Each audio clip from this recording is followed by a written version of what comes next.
The pickup came through the intersection at South Kedzie without slowing. I saw the headlights swing across Herman's face, watched his hand come up to brace against the dash, and then the passenger side of the ambulance folded inward with a sound like a trash compactor closing on scrap metal. We spun. The world turned sideways. Something hit my ankle hard enough that I felt the bone separate before I felt the pain. When we stopped moving, I was still strapped into the driver's seat. Herman was slumped against the crushed door. His neck was bent at an angle that told me everything I needed to know, but I reached for him anyway. My left hand wouldn't close. The fingers twitched when I tried to make a fist, but they wouldn't grip. I called his name. He didn't answer. The stolen pickup was on its side 20 feet away, steam rising from the engine block. Dispatch was screaming through the radio. I could hear sirens coming from every direction, that rising wail that meant every unit in the district was already rolling. My hands started shaking. I tried to key the radio and tell them we were down, but my thumb slipped off the button twice before I could press it. Herman's jacket was dark blue with reflective yellow stripes across the shoulders. I remembered that. I remembered the exact shade of blue and the way the stripes caught the streetlights. I just couldn't remember what his voice sounded like anymore. They pulled me out through the windshield. Someone else worked on Herman, but I already knew it was too late. My ankle was crushed badly enough that I could see bone through the torn fabric of my pants, and the nerve damage in my hand left 3 fingers stiff and half numb. They told me I was lucky. They told me I'd walk again after surgery. They told me a lot of things that were probably true. What they didn't tell me was that I wouldn't be able to climb into a wrecked car without my hands shaking, that I wouldn't be able to hear a dispatch tone without my heart rate spiking high enough to make me dizzy, that every siren would sound like the one I'd heard coming for Herman while I sat there and couldn't do anything to help him. I retrained as a registered nurse because I still knew how to start IVs, read monitors, and keep people breathing. I just couldn't do it in the back of a moving ambulance anymore. Maggie told me she was pregnant in the spring of 2009. We were living in a 1-bedroom apartment on the north side, and she worked as a paralegal downtown. She'd wanted to leave Chicago for years, but I'd always said no. After the crash, I started looking at job postings in smaller cities, quieter places, hospitals where the emergency department saw farm accidents and chest pain instead of gunshot wounds and multi-vehicle pileups. Penn Highlands Brookville was a 70-bed hospital in a town I'd never heard of, 2 hours northeast of Pittsburgh. The job listing said night shift, medical surgical unit, every other weekend.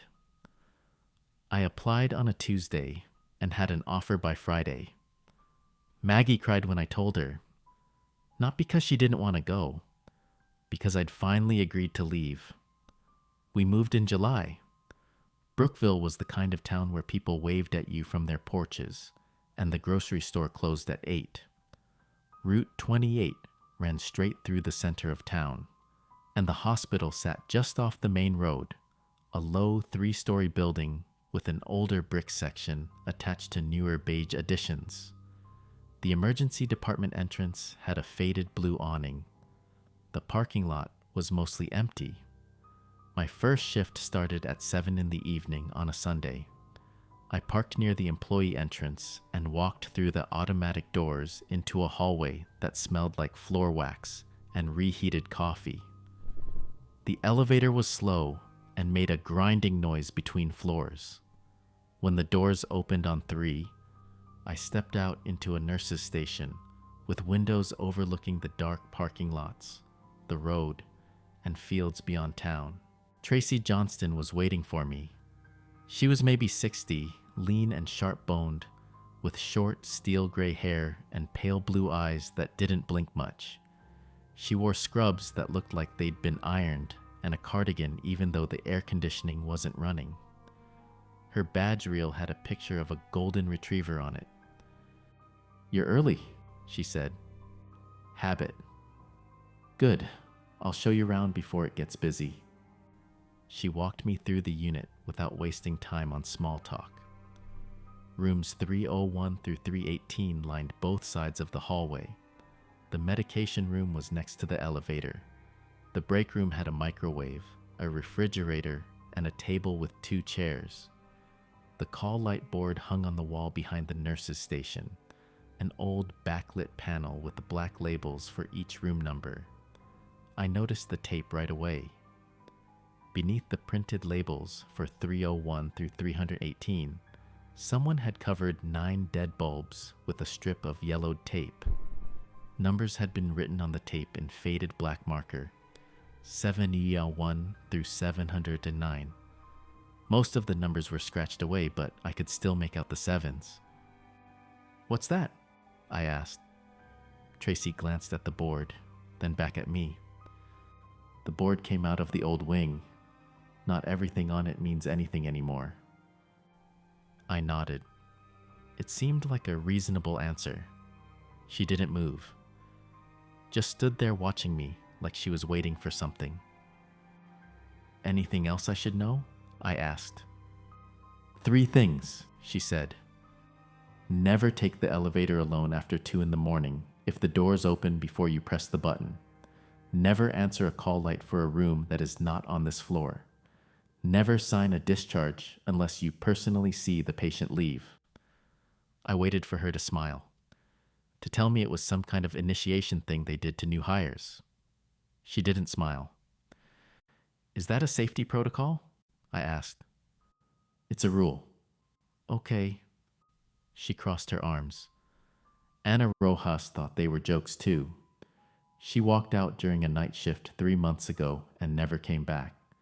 Administration called it job abandonment. I call it a vacancy.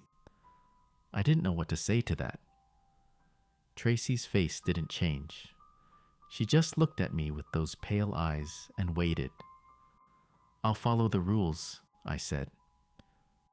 "Good." She handed me a patient assignment sheet, showed me where the supply cart was kept, and told me to page her if I had questions. Then she walked back to the nurse's station, sat down at the desk across from mine, and started charting. I looked up at the yellowed tape. The dead bulbs stared back at me like empty eyes. I was charting on Ronald Murphy when the light blinked. It was 2:17 in the morning, and the floor was quiet except for the hum of the medication refrigerator and Ronald's television murmuring through his door. I had my elbows on the desk, fingers working through his insulin schedule on the computer, when I heard the click. A single mechanical sound, like a relay closing. I looked up at the call light board. The taped section glowed red behind the yellowed strip. 1 bulb. The marker above it was scratched almost away, but I could still make out the number underneath. 704. I checked the patient list on my screen. Rooms 301 through 318. No 704. No 700 anything. The bulb stayed lit. I stood up and looked down the hall toward the elevator. The doors were closed. I hadn't pressed the call button. I was the only nurse on the floor, and Ronald was the only patient awake. The elevator chimed. The doors slid open. Empty car. Overhead light flickering once, then steady. I walked toward it, my left ankle stiff from sitting too long, and stopped at the threshold. The panel looked normal at first. Basement. 1, 2, 3. Brushed steel buttons in a vertical line. But above them, where there had been a blank metal plate 2 hours ago, there was now a round brass button with the number 7 stamped into its face. I stared at it. The doors started to close. I put my hand out and they opened again. I stepped inside and pressed 3, the button for the 3rd floor, the one I was already on. The doors closed and the car lurched upward, not down, up. I pressed 3 again. Nothing happened. The elevator kept rising, the cable singing in the shaft, and I counted seconds in my head the way I used to count during compressions. 1 1,000, 2 1,000, 3 1,000. Too long for 1 floor. 4 1,000, 5 1,000. Too long for 2. The car stopped. The doors opened. Pale green tile covered the walls from floor to shoulder height, then gave way to plaster painted the color of old teeth. The ceiling panels were stained brown in uneven rings, and the fluorescent lights buzzed behind cracked plastic covers. The air smelled like bleach and something underneath it.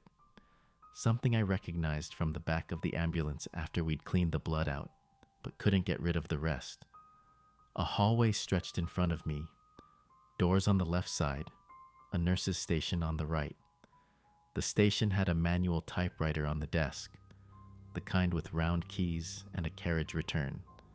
Glass 4 bottles stood in a wooden rack. Metal bedpans were stacked beside a porcelain basin. A clipboard hung from a nail, and beneath it, someone had written a census on a chalkboard in careful block letters. 7001 through 709. All occupied. I stepped out of the elevator. The doors closed behind me. I turned and looked at the panel on the wall. Only one button. Brass. Number 7. No way down. I walked to the nurse's station. The typewriter had a sheet of paper rolled into it, blank except for a date stamped at the top. March 19th, 1982. The IV bottles were full, their rubber stoppers gray with age. The census board listed 9 names in the chalk, all of them written in the same hand. I didn't recognize any of them except the one in room 704. Johnson, Haley, female, 24. Motor vehicle collision, route 322. I looked down the hall. Room 704 was 3 doors from the station, and the door was open. A call light glowed red above the frame. I walked toward it. My shoes made no sound on the tile. The fluorescent lights buzzed louder as I passed under them, and I could hear something else now. A wet, rhythmic sound, like someone breathing through a collapsed airway. It was coming from 704. I stopped in the doorway. The room had 1 bed, a metal frame with a thin mattress and rails on both sides. A woman sat upright in the bed, her back against the wall, her legs stretched out in front of her. She wore a nightgown, soaked black from the waist down, and she held a bundle wrapped in a blanket against her chest. Her hair was long and dark and tangled around her face. Her eyes were open, blue, fixed on me. A chart hung from a clipboard at the foot of the bed. I picked it up. Admission date, March 19th, 1982. Diagnosis, motor vehicle collision, route 322. Patient status, deceased on arrival. Time of death, 0314. I looked at the woman in the bed. She was still watching me. Please, she said. Her voice was thin and high, like a child's. Have you seen my baby? I didn't answer. I looked at the bundle in her arms. The blanket was pale yellow, hand-knitted, with a white ribbon tied around the top. She held it the way mothers hold newborns, one hand under the weight, the other cradling the head. They took him when the lights went out, she said. I can hear him crying. Can you hear him? I stepped closer. The wet breathing sound was coming from her. Every inhale rattled. Every exhale whistled. What's your name? I asked. Haley, she said. Haley Johnson. I need to feed him. Have you seen him? I reached for the bundle. She pulled it tighter against her chest. Just let me check, I said. Let me see if he's all right. She looked down at the blanket, then back at me. Slowly, she loosened her grip. I took the bundle from her arms. It was lighter than it should have been. Too light. I pulled the blanket back. No infant. No body. just a coiled mass of umbilical cord, blackened and dry, nested in the center of the cloth, like something that had been growing there for decades. I dropped it. Haley Johnson screamed. I backed out of the room, my hands up, and turned toward the nurse's station. A discharge packet lay on the desk beneath a metal clipboard. The top sheet had a line for the patient's name, a line for the nurse's name, and a line for the physician's signature.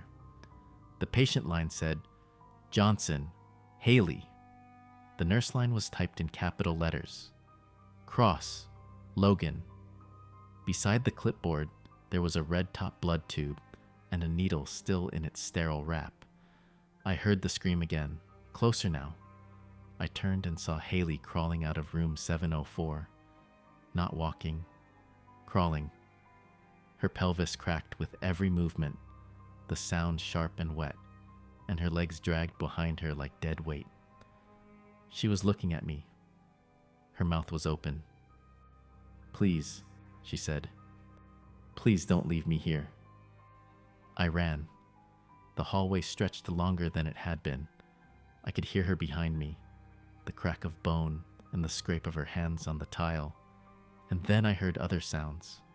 Hands slapping the walls, feet dragging, voices calling from the other rooms, low and desperate, all of them saying the same thing. Don't leave, don't leave, don't leave. I hit the elevator button.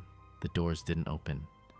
I hit it again, slamming my palm against the brass, and the car chimed somewhere far below. The doors slid open. I lunged inside and pressed the button for 3, but Haley was there, her hand reaching through the gap, her fingers clutching at the edge of the door. The doors closed. Her fingers stayed inside. 2 of them, severed clean at the knuckle. They fell to the floor of the elevator and lay there, pale and still, while the car dropped. I pressed myself against the back wall and watched the panel. 7, 6, 5, 4, 3. The doors opened. 3rd floor. My floor. The nurse's station 20 feet away. The computer screen still glowing with Ronald Murphy's chart. The call light board dark except for room 312, where someone had pressed the button for a bathroom assist. I stepped out. My hands were shaking. I looked down at them and saw dried blood under my fingernails. I reached into my scrub pocket. There was a chart inside, folded in half. I pulled it out and opened it. Haley Johnson's name at the top. Admission date, March 19th, 1982. Physician's signature line blank. My thumbprint on the cover, red and still wet. I found Tracy in the break room at 6:12, pouring coffee from the pot I had started at 4. The windows behind her showed the parking lot and Route 28 in pale dawn light. She turned when I set Haley Johnson's chart on the counter. I quit, I said. She looked at the chart. Blood had dried brown along the edges. My thumbprint marked the cover. You will want to sit down for this conversation, she said. I'm not having a conversation. I'm done. Tracy set her coffee down. She picked up the chart and walked past me into the hallway. I followed her to an unused consultation room beside the emergency department. The room smelled like old carpet and disinfectant. Tracy closed the door, locked it, and turned to face me. The 7th floor is not a ghost story, she said. It is not a place to investigate. It is an admission system. I stared at her. An admission system, I repeated. Yes. For who? The dead who were not properly released, Tracy said, and the living whose deaths are coming due. I felt my pulse in my wrists. The room was too warm. If the assigned nurse completes the discharges, Tracy continued, the county keeps breathing. Accidents miss by inches. Heart attacks wait until morning. Babies turn in the womb. She spoke like she was reading from a procedure manual. No inflection, no apology. That is insane, I said. You have been upstairs. You know it is not. I wanted to argue. I wanted to tell her I had hallucinated or been drugged or suffered some kind of psychotic break brought on by exhaustion and working nights again. But I could still feel the weight of Haley Johnson's fingers in my palm when the elevator doors had closed. What happens if I ignore it? I asked. If you leave the lights blinking, the floor opens more rooms. Then the names on that census start showing up in real beds downstairs. Real beds. Yes. People die. People die, Tracy agreed. But not the people the system chose. It's substitutes. Someone else pays. I sat down in one of the chairs near the window. My left ankle throbbed. I had been on my feet for 10 hours. Ana Rojas, I said. Tracy nodded. She served the ward for 14 years. Then she decided she was done. She and Xavier packed the car one night and drove west on Interstate 80. They were going to make Clarion, then keep going until they were out of Pennsylvania. What happened? State police found their car near the Clarion exit. Doors open, engine running. No sign of either of them. Tracy paused. Anna's name appeared on the 7th floor census the next night. Room 709. I have been discharging her one piece at a time ever since. The fluorescent light above us buzzed faintly. I thought about the woman in the photograph on the 3rd floor bulletin board. The caption had said, Ana Rojas, RN, Employee of the Month, March 2010. She had looked tired in the picture, not smiling. Why did you hire me? I asked. Tracy walked to the window. She stood with her back to me, looking out at the parking lot. I am dying, she said. Pancreatic cancer. Stage 4. I have maybe 6 months if I'm lucky. I'm sorry. The ward knows, she continued. It already wants somebody with more years left. It has started refusing my blood. I did not know what to say to that. Tracy turned around. She reached into the pocket of her scrubs and pulled out a folded sheet of paper. She unfolded it and handed it to me. The paper was a printed census sheet. The header read, Penn Highlands, Brookville, 7th floor. Below that, 9 patient names were listed in 2 columns. Most of the names meant nothing to me, but at the bottom, under a heading that said Reserve List, 2 entries had been typed in capital letters. Keksmarek, Aaron. Keksmarek, female infant, unnamed. Both entries were dated 3 months ahead. I read the names twice. Then I looked up at Tracy. Maggie's maiden name was Kaczmarek, I said. I know. She's pregnant. I know that too. My hands were shaking. I set the paper on the table between us. The first assigned discharge you miss, Tracy said. Someone close enough to bind you goes upstairs in that patient's place. I understood then. Not all of it. Not the history or the mechanism or the reason. But I understood the shape of the trap.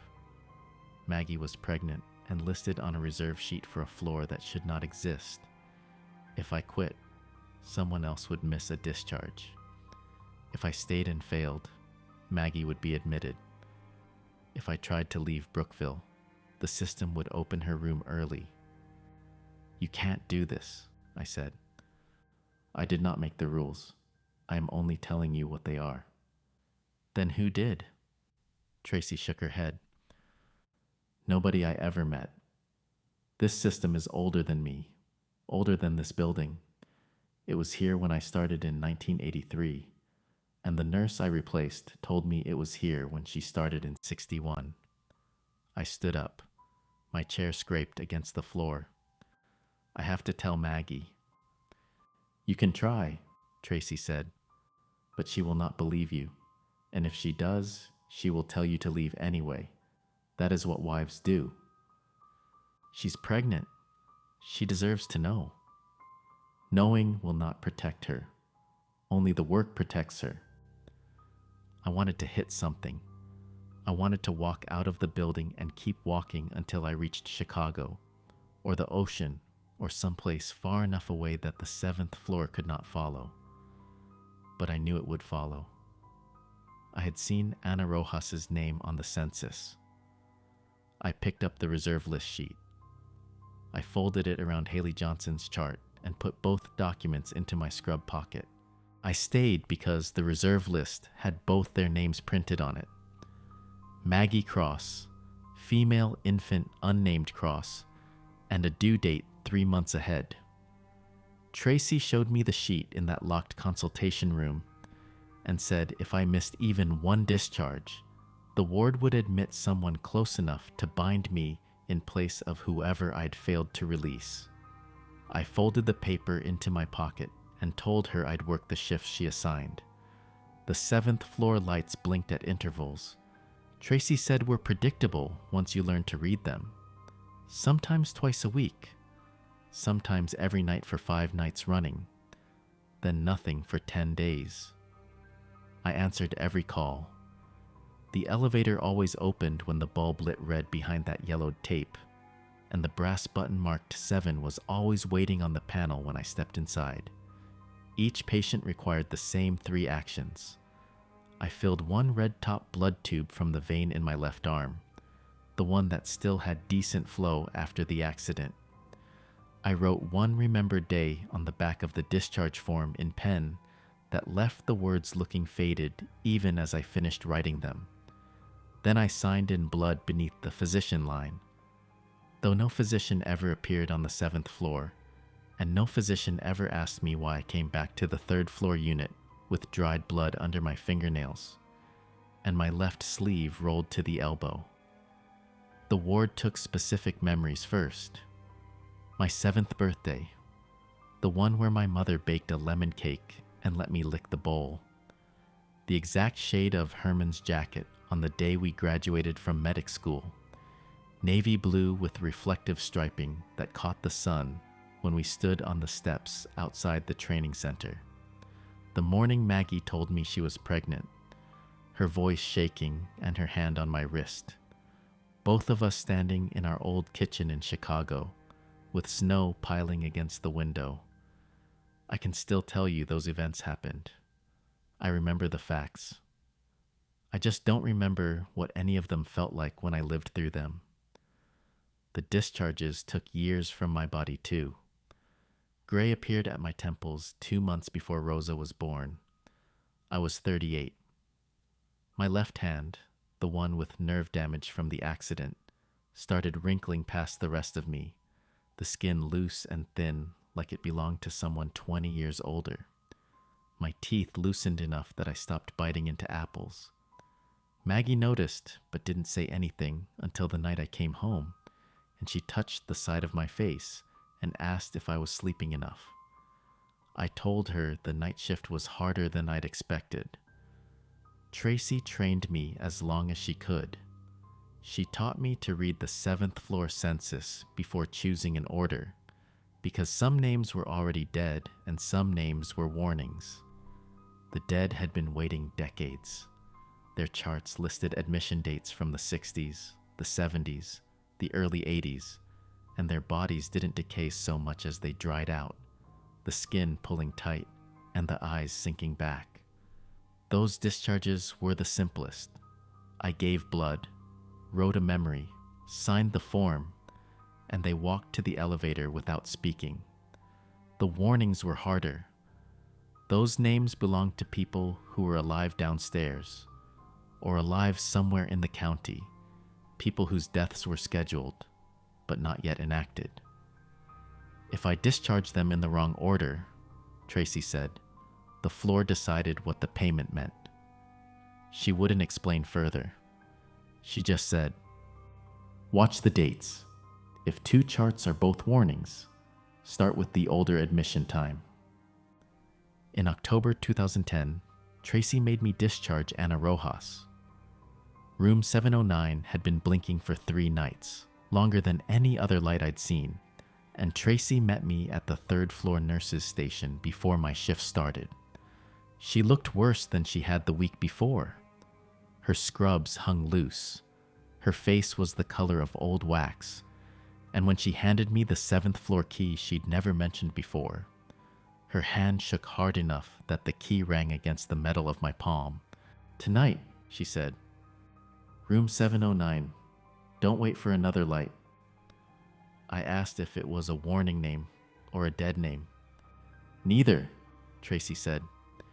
"It's a vacancy getting closed." The elevator took me up at 10 past 2.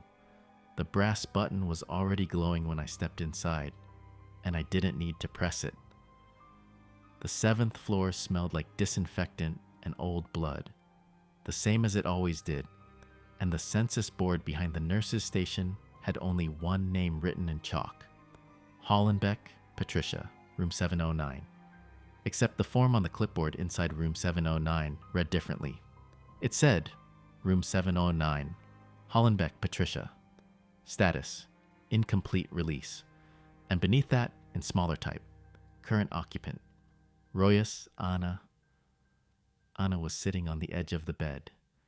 She looked almost normal, pale, thin, wearing scrubs that were years out of date, but her face was intact and her eyes tracked me when I walked in.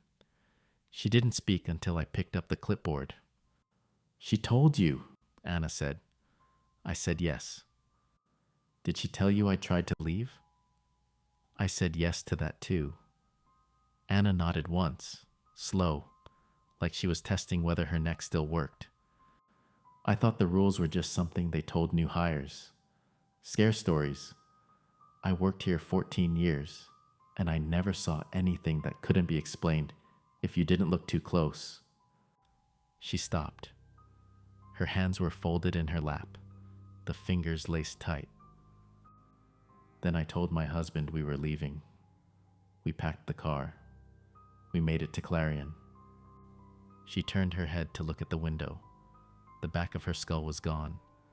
Not cracked, not broken. Scooped hollow. I could see the pale curve of bone at the edges and the dark, empty space where her brain should have been. And when she turned back toward me, the front of her face was still calm, still intact, still capable of speech. "Xavier's in 703, she said. "They split us into different rooms. I don't know if he knows I'm here." I filled the red top tube from my arm and wrote the memory on the back of the form. The day I got my first ambulance assignment in Chicago, Herman leaning against the rig with his arms crossed, grinning because he knew I was nervous, and he thought it was funny. I wrote it in detail, every word, and when I finished, I couldn't remember whether Herman had been grinning or just smiling. I signed beneath the physician line in blood. Anna stood. She didn't look back at the bed, didn't ask about Xavier again. She walked to the door and stopped with one hand on the frame. "Don't let them put your family on the list," she said. Then she walked out. I heard her footsteps in the hall, the elevator doors opening, the cables pulling her down. When I checked the census board, Patricia Hollenbeck's name was still written in chalk, but Ana Rojas had been erased. I took the elevator back to 3 and walked straight to the medication room to dispose of the needle I'd used for the blood draw. Tracy was on the floor between the med cart and the sink. She'd collapsed face down, one arm bent under her chest, her legs twisted like she'd tried to catch herself and failed. I rolled her onto her back and checked for a pulse. It was there, faint and irregular, and her breathing was shallow enough that I had to put my hand on her ribs to feel it. I called the code. They moved her to a real bed downstairs, room 214, and she lasted 2 days. Conscious for some of it, unconscious for more. I sat with her on my breaks, and she didn't say much. On the second night, she opened her eyes while I was charting at the foot of her bed and said, "Do not let it choose for you." I told her I wouldn't. She died an hour later. The real downstairs bed where Tracy died was stripped before my next night shift began, on December 3rd, 2010. Maggie was in labor at Penn Highlands, Brookville, when the fetal heart tracing dropped suddenly. I was upstairs on the 7th floor at the time, discharging an Amish boy who had drowned in Red Bank Creek in 1966. The boy sat on the edge of the bed in room 703, his clothes still dripping creek water onto the green tile floor. He was maybe 8 years old. His chart said he had fallen through spring ice while retrieving a fishing line. I drew the blood, filled out the discharge form on the back with a memory I would not miss. The taste of my grandmother's apple pie, the exact sweetness of it, and signed beneath the physician line. The boy stood. Water ran from his hair. He walked past me without speaking and disappeared down the hall toward the elevator. I folded the form and slid it into the pneumatic tube at the nurse's station. The tube hissed. The census board behind me updated itself, the chalk erasing the boy's name. When I took the elevator back down, only 9 minutes had passed. I walked into the labor area and saw the obstetrician standing beside Maggie's bed with his hand on her shoulder. The fetal monitor showed a steady rhythm again, 140 beats per minute. Maggie was crying. "It's okay," the doctor said. "The baby's okay. Sometimes the cord gets compressed during a contraction. It resolved on its own." I stood in the doorway and looked at the monitor. The tracing had been flat for the time I was upstairs. Now it was perfect. Rosa was born at 3:47 a.m., alive and screaming, 6 pounds and 4 ounces. I held her while the nurses cleaned Maggie up. Rosa's face was red and wrinkled, her eyes squeezed shut against the light. I counted her fingers twice. I checked her pulse at the wrist, at the neck, at the soft spot on her skull. All of it was normal. Maggie reached for her, and I passed Rosa over. Maggie held her against her chest and looked at me. "You were upstairs," she said. "Yes." "When it happened?" I nodded. Maggie looked down at Rosa. Her voice was quiet. "It was them, wasn't it?" I did not answer. Maggie did not ask again. For the first few months, I thought maybe it had been coincidence. The cord compression, the correction, the timing. I told myself the ward had not reached that far, but I knew better. I had seen the reserve list. I had seen names appear and disappear based on whether I completed the discharges on time. The ward had proven it could reach my daughter before she took her first breath. Maggie begged me to transfer to another hospital. She brought it up in February, then again in April, then every few weeks after that. She said we could move closer to Pittsburgh. She said UPMC Presbyterian was hiring experienced nurses. She said Rosa deserved a father who did not look 70 at 46. I filled out the application in June. I sat at the kitchen table after my shift and wrote my name, my license number, my work history. I listed Tracy as a reference, even though she was dead. I signed the bottom and put the papers in an envelope. The next night, I brought the envelope to work. I left it in my locker.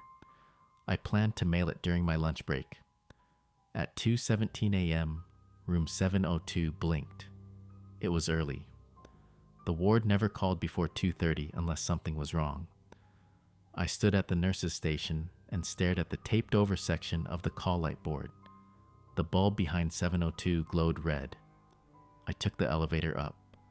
The 7th floor looked the same as always. Green tile, nicotine stains, chalk census board. Room 702 was the second door on the left. I opened it. The bed was empty. The chart was gone. On the pillow, someone had written a single word in what looked like dried blood. No. I walked back to the nurse's station. The census board had one new name written at the bottom in fresh chalk. Rosa Cross, Reserve. I ran back to the elevator and pressed 3. The doors closed. My phone rang before I reached the ground floor. It was Maggie. "Logan, Rosa is not breathing. I called 911. She is not breathing." I did not remember what I said. I remembered hearing Maggie's voice break. I remembered the elevator doors opening on the 3rd floor. I ran to the medication room and unlocked the cabinet where I kept the old wound care binder with my private logs.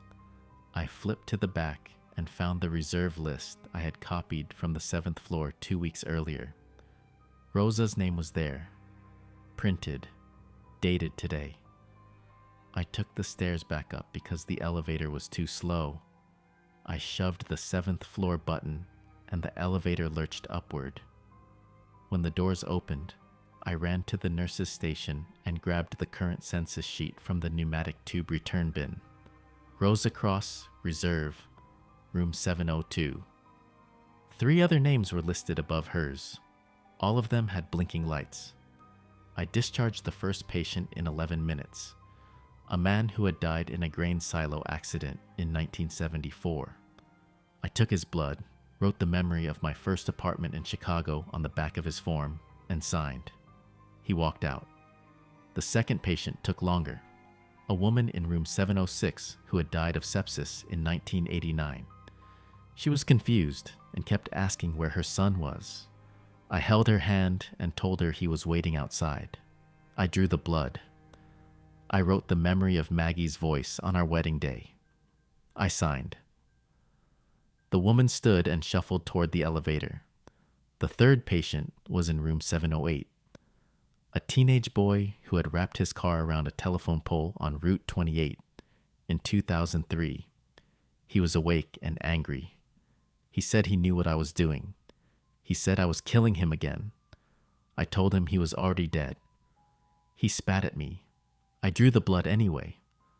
I wrote the memory of Herman Curtis's laugh, the way it sounded in the ambulance cab on good days. I signed. The boy cursed me and walked out. I went back to room 702. Rosa's name was still on the chart holder outside the door. I opened it. The bed was still empty. The word no was gone from the pillow. I took the chart and brought it to the nurse's station. I filled out the discharge form on the back. I did not have a memory left that I wanted to give, so I wrote the memory of the taste of my morning coffee. I signed beneath the physician line. I folded the form and put it in the pneumatic tube.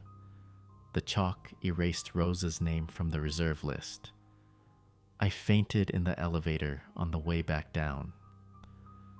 When I woke up, I was on the floor of the 3rd floor break room. One of the day shift nurses was kneeling beside me with a blood pressure cuff on my arm. She said I had been out for maybe 2 minutes. She asked if I wanted her to call someone. I said no. I stood up. My phone had 6 missed calls from Maggie. I called her back. She answered on the first ring. "She's breathing," Maggie said. "The paramedics are here. She's breathing." I closed my eyes. "I'm coming home." "No, stay there. Finish your shift. She's fine now." "Logan, she's fine." I heard Rosa crying in the background. The sound was the best thing I had ever heard. Maggie did not ask me to transfer again after that. She stopped mentioning Pittsburgh. She stopped talking about UPMC Presbyterian. When I came home in the mornings, she would hold Rosa and watch me walk through the door, and I knew she was checking to see if I looked older than I had the night before. I kept the application in my locker for 2 more weeks. I looked at it every shift. I thought about mailing it.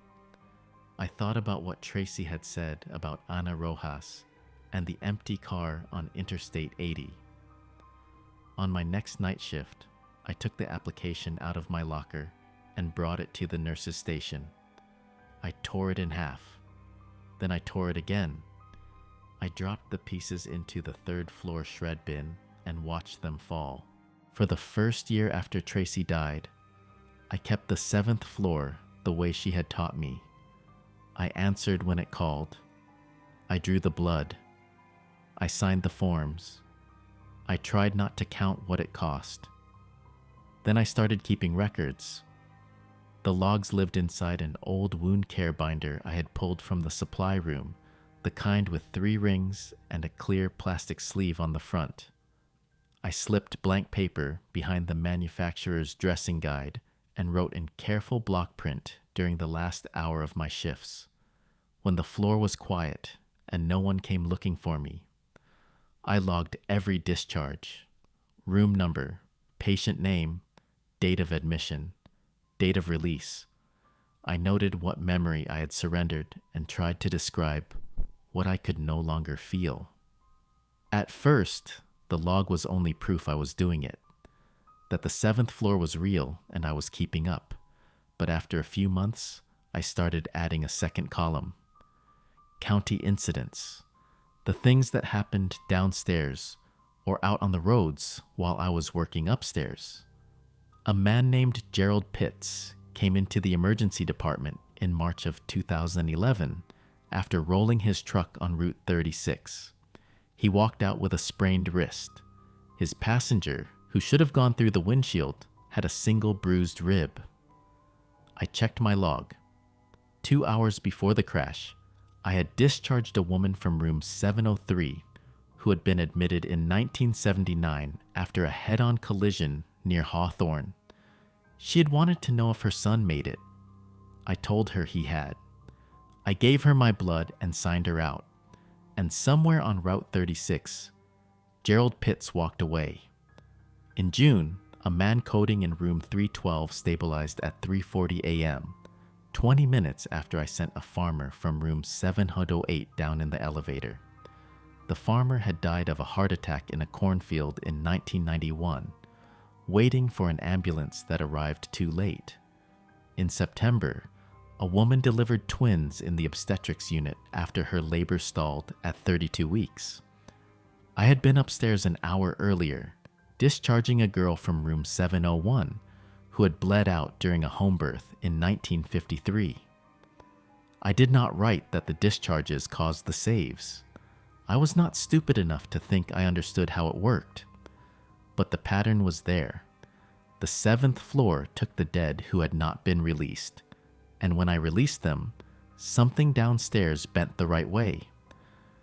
Somebody's coronary waited until the cardiologist was in the building. Somebody's baby turned. Somebody's car missed the guardrail by 1.5 feet. I told myself I was doing triage, that if I kept working, fewer people would die badly.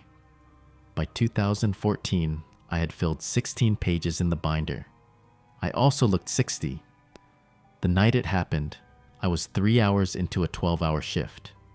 It was February, and the 3rd floor was running on 2 nurses and 1 aide because everyone else had called off. I had 6 patients, 2 post-ops, 1 pneumonia, 1 diabetic ulcer, 1 hospice comfort care, and Donald Kern in 316, a 72-year-old man whose chronic obstructive pulmonary disease had finally caught up with him. Donald was on a non-rebreather mask and hanging on by pure stubbornness. His wife sat in the chair beside his bed, holding his hand and not saying much. At 2:17 a.m., I was charting at the nurse's station when the taped section of the call light board clicked once. The bulb marked 705 glowed red. I looked at it. Then I looked at the monitor above the desk, the one that tracked telemetry for the floor. Donald Kern's oxygen saturation was dropping. I stood up.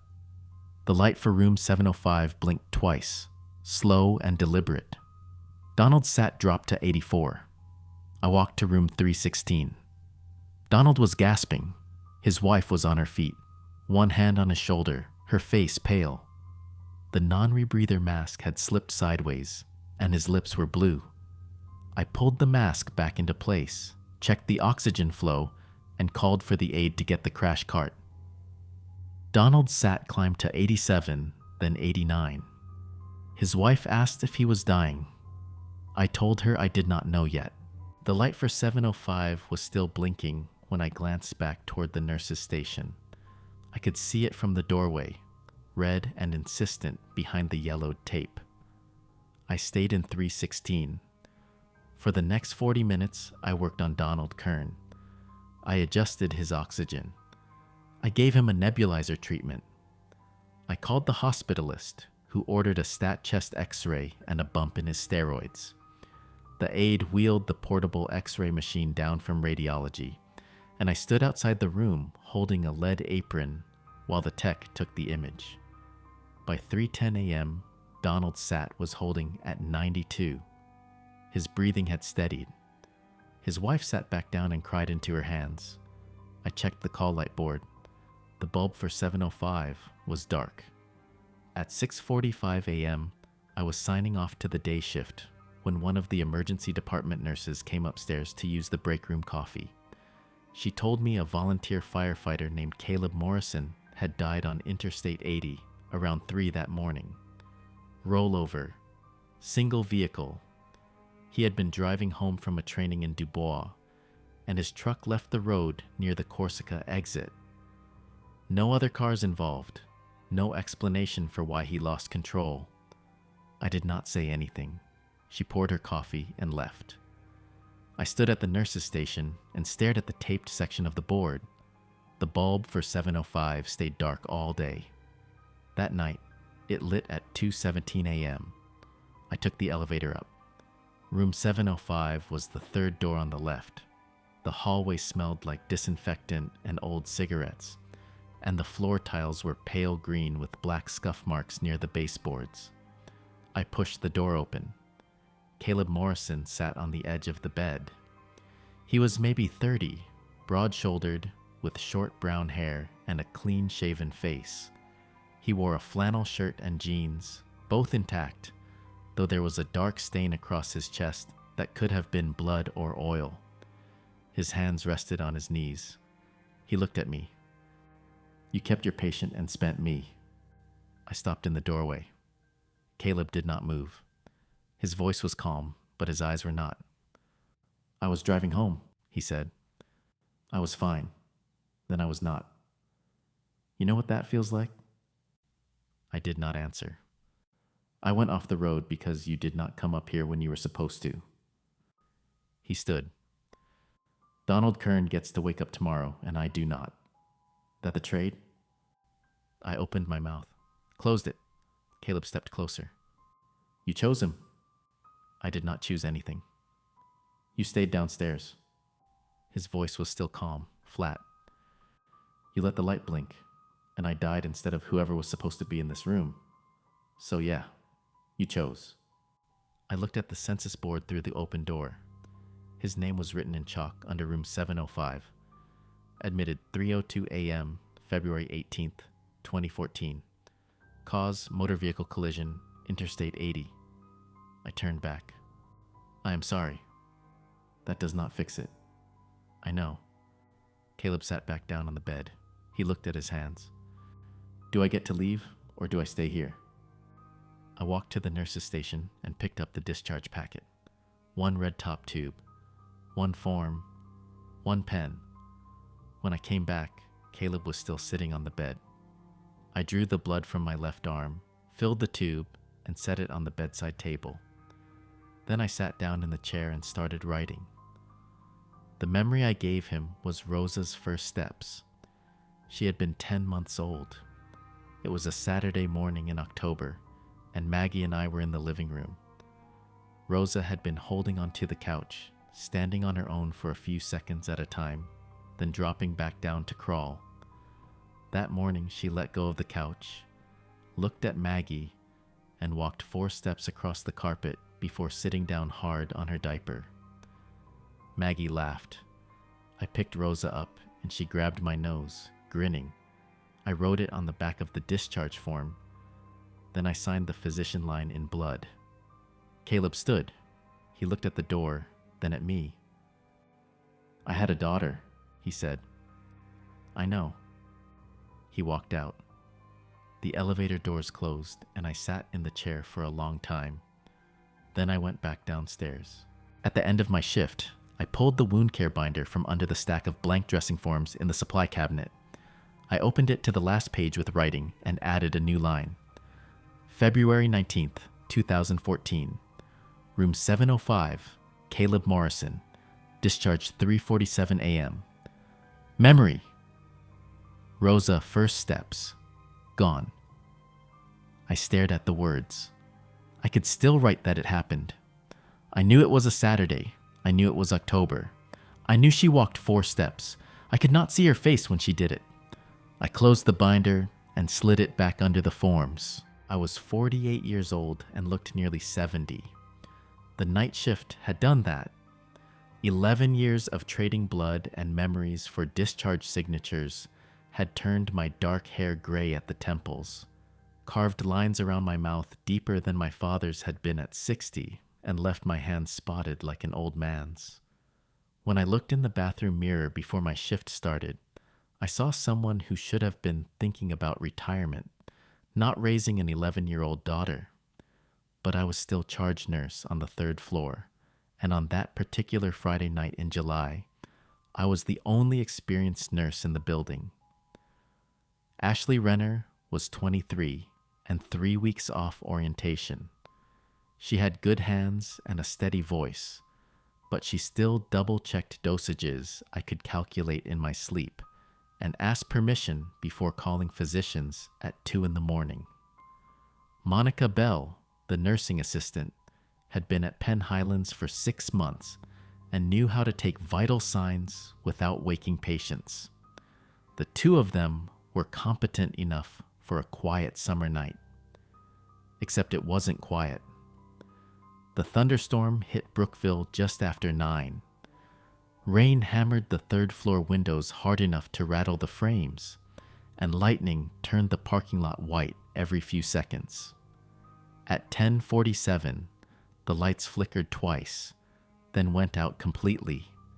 Emergency generators kicked in after 3 seconds, but half the outlets stayed dead, and the elevator groaned once before stopping between floors. I called maintenance. They said the whole county was dark, and they'd get to us when they could. At 11:32, the emergency department called up. They had a motor vehicle collision coming in, 2 patients, and they needed me downstairs if I could spare the time. I told Ashley to page me if anything changed and took the stairs. The ED was bright and loud under generator power.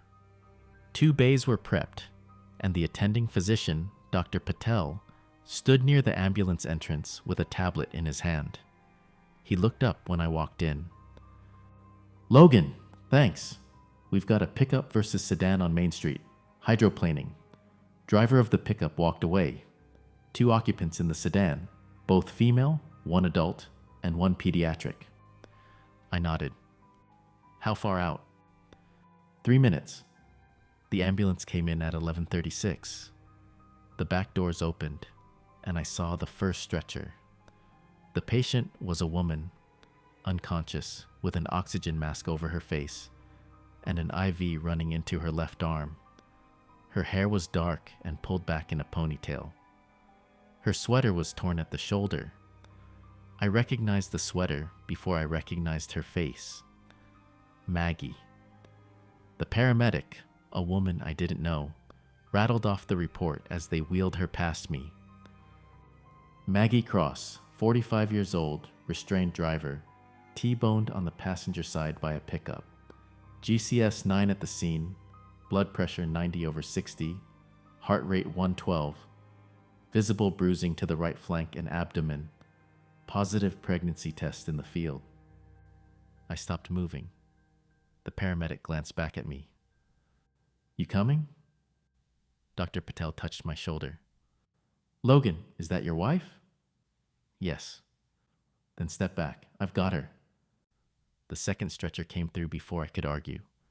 Rosa was on it, awake and crying, with her left arm splinted against her chest. Her face was pale, and there was a thin cut above her right eyebrow, but she was breathing and talking and alive. She saw me. "Dad!" I moved to the side of the stretcher and took her right hand. I'm here. You're okay. Mom's not talking. They're taking care of her. I need you to stay calm for me. Can you do that? She nodded, but her hand shook in mine. They wheeled her into Bay 2. I stayed with her while the ED nurse started an assessment, and Dr. Patel worked on Maggie in Bay 1. Rosa's arm was broken just below the elbow, clean enough that the orthopedic resident could set it without surgery. The cut above her eyebrow needed 3 stitches. I held her hand through both and didn't let go until she asked if Mom was going to be okay. I told her yes, because I didn't know what else to say. At 1:15, Dr. Patel came out of Bay 1 and pulled me into the hallway. His face was calm, but his voice wasn't. She's got internal bleeding. I can't tell how much without a CT, but the machine's down until we get full power back. I've got 2 units of blood running, and she's stable for now. But if she drops again, I'm sending her to UPMC Presbyterian. What about the pregnancy? 8 weeks, maybe 10. Fetal heart tones are present. That's all I can tell you. I nodded. Can I see her? 5 minutes. Then I need you back upstairs. Ashley just paged. I went into Bay 1. Maggie was still unconscious, paler than I'd ever seen her, with an oxygen cannula under her nose and 2 IV lines running into her arms. Her right side was bruised from ribs to hip, dark purple spreading under the thin hospital gown. I touched her hand. It was cold. I stayed for 4 minutes. Then I went back upstairs. Ashley met me at the nurse's station. Her face was tight, and she was holding a medication cup in one hand like she'd forgotten it was there. Logan, the call board's doing something weird. I looked past her. The old board was mounted on the wall behind the desk, its black labels neat and familiar. Rooms 301 through 318. Below them, the yellowed tape strip with its 9 dead bulbs. Every single bulb was lit red, 701 through 709, all of them glowing at once. I stared at the board for 3 seconds. Then I turned to Ashley. I need you and Monica to cover the floor. Do not call me unless someone is coding. Do you understand? Logan, what? Do you understand? She nodded. I walked to the old elevator and pressed the call button. The doors opened immediately. Inside, the brass button marked 7 was already glowing. I stepped in and pressed it. The elevator climbed. It climbed for longer than 3 floors, longer than 7, longer than the building could possibly contain. The cables groaned. The walls rattled. When the doors finally opened, the air that rolled out smelled like nicotine and old blood. The 7th floor was full. I'd never seen it full before. In 11 years, I discharged dozens of patients, but never more than 2 at a time. Tracy had told me once that the ward could hold 9, but I'd never believed it would need to. The nurses' station looked the same. Pale green tile, nicotine-stained ceiling, manual typewriter, a chalk census board. The board had 9 names. I read them slowly, left to right, top to bottom. Room 701, Henderson, Mary, automobile accident. Deceased, 0412, son, 1979. Room 702, Palmer, James, farm machinery. Deceased, 80803, 985. Room 703, Klein, Robert, drowning. Deceased, 806, 15, 1991. Room 704, Johnson, Haley, motor vehicle collision. Deceased, 803, 1982. Room 705, Morrison, Caleb, returned. Room 706, Yoder, Samuel, drowning. Deceased, 07/22, 1966. Room 707, Carter, Louise, childbirth. Deceased, 11/08, 1953. Room 708, Cross, Maggie.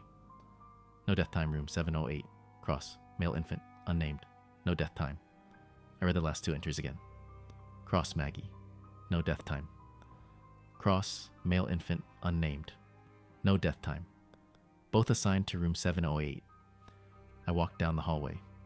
The doors to room 701 through 707 were half open, and I could hear movement inside them. Wet breathing. Footsteps. Something dragging across tile. I didn't stop to look. Room 708 was at the end of the hall. The door was closed. I opened it. Maggie was inside. She was lying on the bed exactly as she had been downstairs. Same torn sweater. Same bruising on her right side. Same oxygen cannula. Same pale face. Her eyes were closed, and one hand rested on her abdomen, fingers curled slightly inward. The room smelled like rain and copper.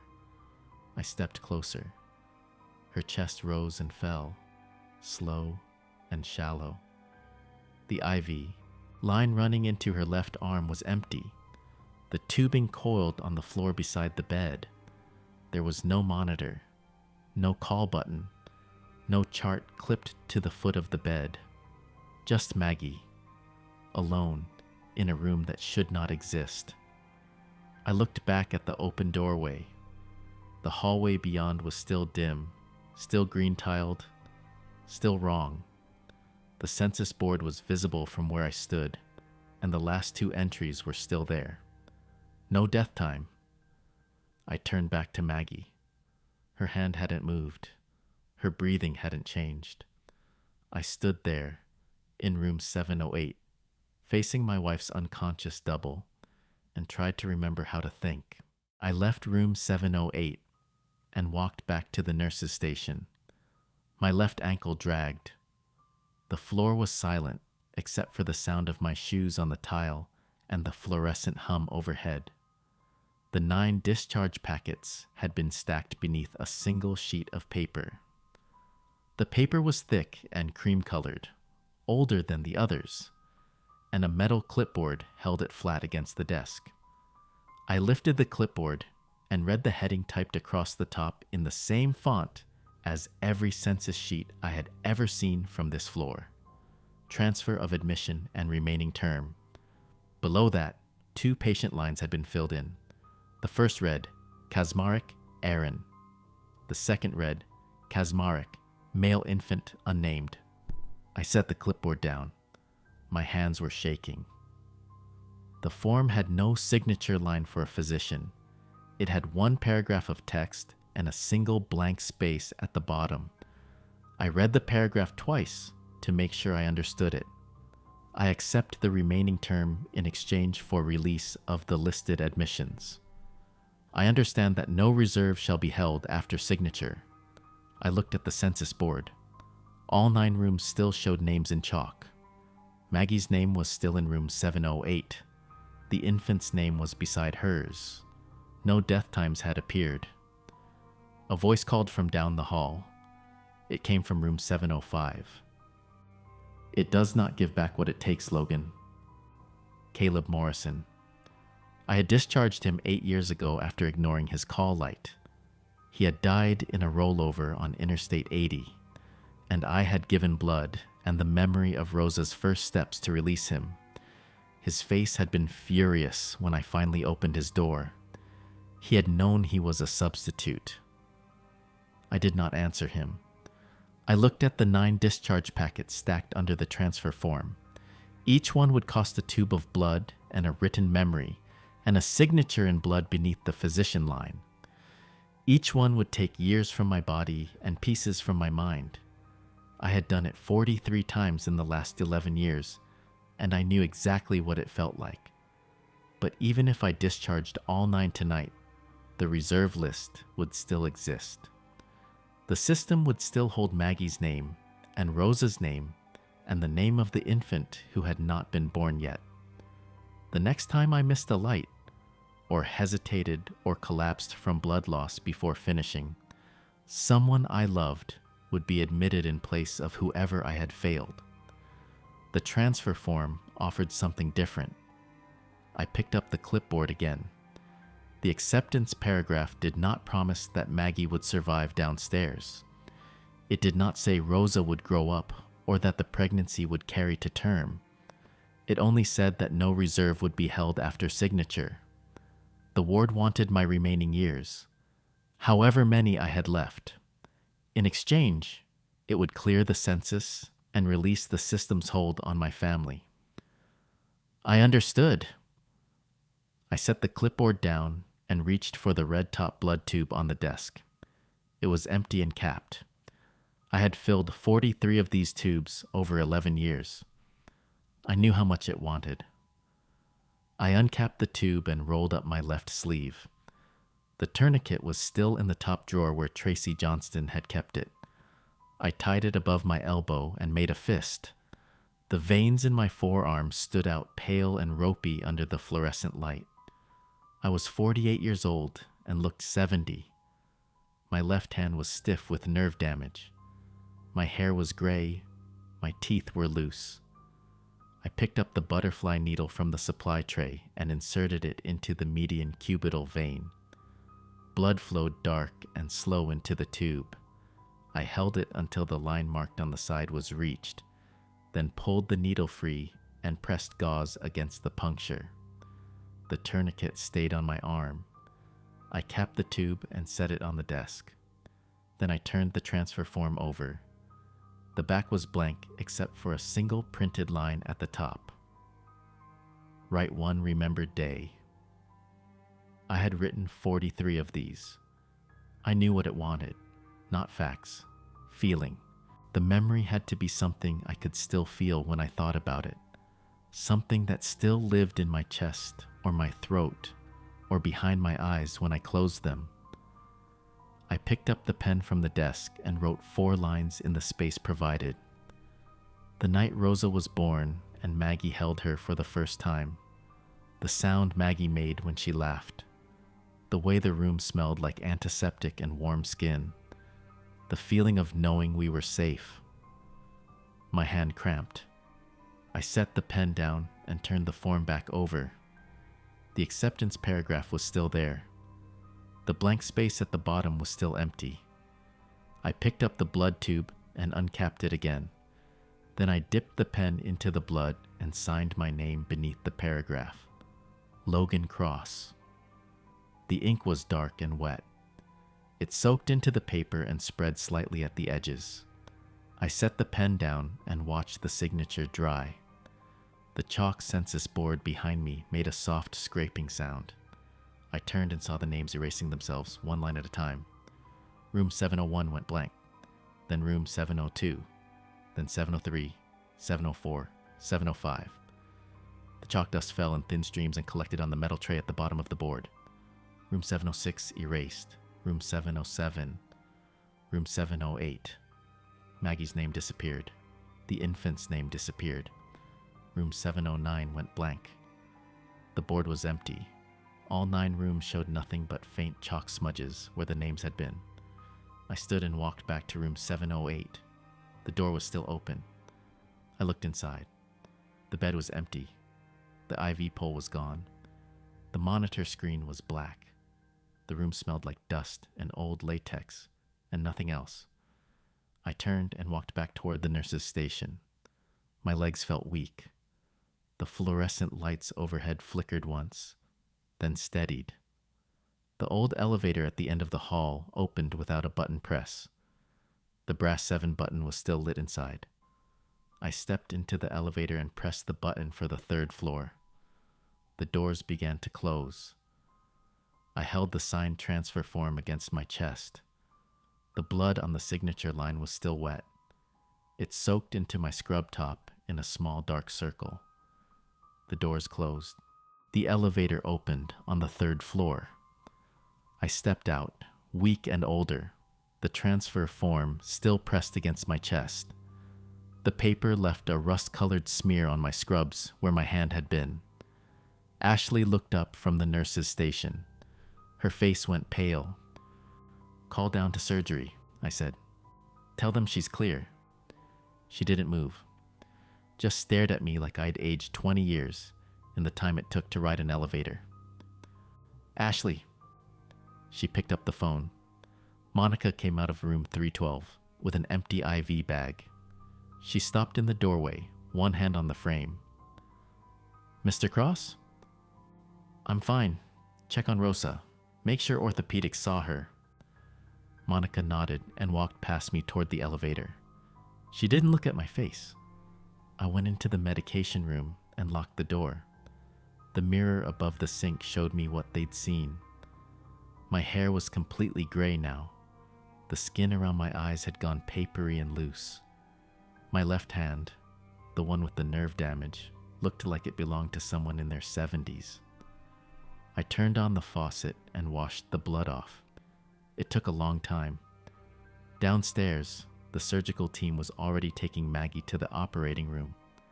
I knew because I could feel it, the same way I'd felt Rosa stop breathing in her crib 12 years ago.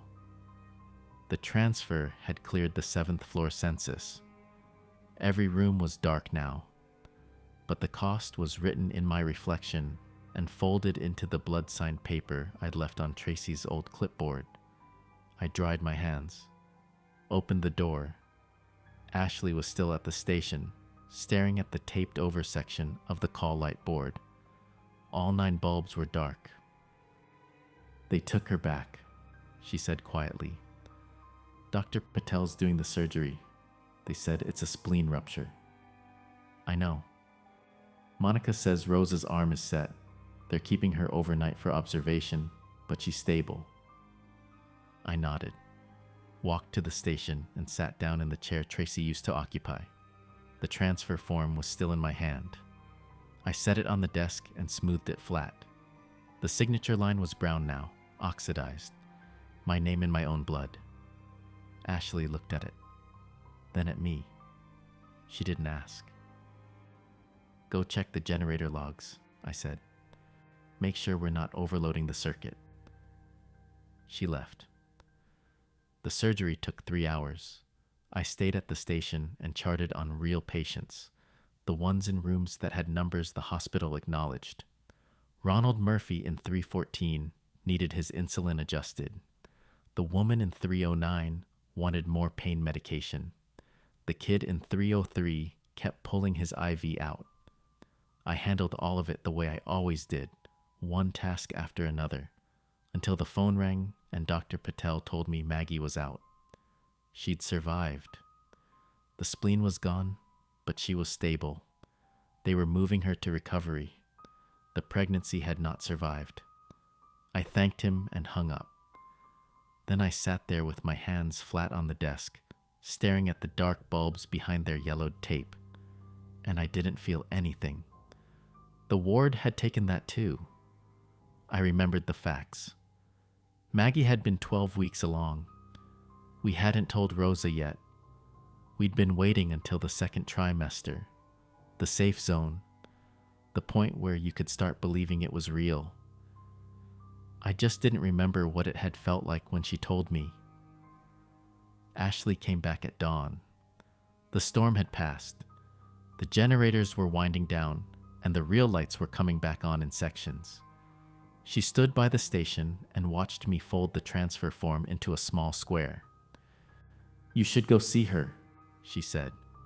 I nodded, got up, walked to the old wound care binder I kept in the supply closet, and opened it to the back. The private logs were there, years of them, written in my handwriting on the backs of old census sheets. I slipped the folded transfer form between 2 pages and closed the binder. Rosa was asleep in 318, with her arm in a bright blue cast. I stood in the doorway for a minute, watching her breathe. Then I went downstairs. Maggie was in recovery room 2. The lights were dim. An IV ran into her left arm, and a pulse oximeter glowed red on her finger. Her eyes were closed. I pulled a chair over and sat down beside the bed. She opened her eyes a few minutes later, looked at me, blinked. "Logan? I'm here." She turned her head slightly, taking in the room, the IV, the monitors. Then she looked back at me, and I watched her see what the 7th floor had done. Her expression didn't change. She just studied my face, like she was memorizing it. "Rosa?" she asked. "Broken arm. She's fine. She's asleep upstairs." Maggie closed her eyes, opened them again.